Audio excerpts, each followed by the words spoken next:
যে আম্মাজান খাদিজাতুল কুবরা, যে আম্মাজান খাদিজাতুল কুবরাকে আল্লাহ পাক আল্লাহ তাআলা আরশে আজিম থেকে সালাম পাঠিয়েছিল।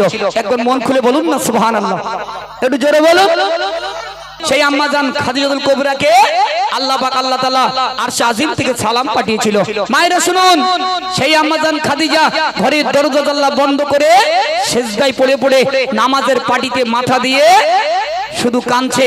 জান্নাতি রানী মা ফাতেমা দৌড়ে দৌড়ে দৌড়ে দৌড়ে আব্বা জানের কাছে চলে গেল। ইয়া রাসূলুল্লাহ, ইয়া হাবিবাল্লাহ, হুজুর তাড়াতাড়ি করে বাড়ি চলুন, আম্মাজান ঘরে দরজা জানলা খুলে না। একদম মন দিয়ে শুনবে, আশা করি চোখ দিয়ে টপ টপ করে পানি পড়বে। সেই আম্মাজান খাদিজা আর নবী করিম সাল্লাল্লাহু আলাইহি ওয়াসাল্লামের সঙ্গে কত সুন্দর মিল ছিল, মহব্বত ছিল। এমডি মতিউর রহমান কি বলছে শুনুন। দরওয়াজায় টোকা দিলেন, ও বিবি খাদিজা কি হয়েছে বলো। সিজদা থেকে মাথা তোলো।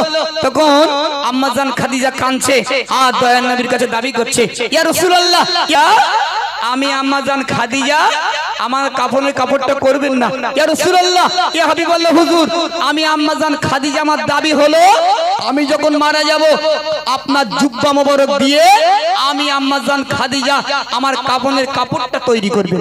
এটা জোরে হয় না সুবহানাল্লাহ? একটু জোরে বলুন না সুবহানাল্লাহ। তাহলে এগুলো মাথায় রাখতে হবে বাপেরা, মায়েরা। আমরা যারা স্বামী স্ত্রী সংসার করছি, সেই আম্মাজান খাদিজা দয়ার নবীর কাছে কত সুন্দর দাবি করেছিল। চলুন আরো একটু এগিয়ে যাই। আশা করি আপনাদের দিলগুলো ভিজে যাচ্ছে, মনগুলো কাঁদছে। তাই তো কাল কিয়ামতের ময়দানে মহাশারে আমরা আল্লাহর কাছে কি নিয়ে দাঁড়াবো? আমাদের স্বামীদের সঙ্গে আমরা কত দুর্ব্যবহার না করেছি, না জানি আল্লাহ আমাদেরকে মাফ করবে কিনা। একটু মনোযোগ সহকারে শুনুন।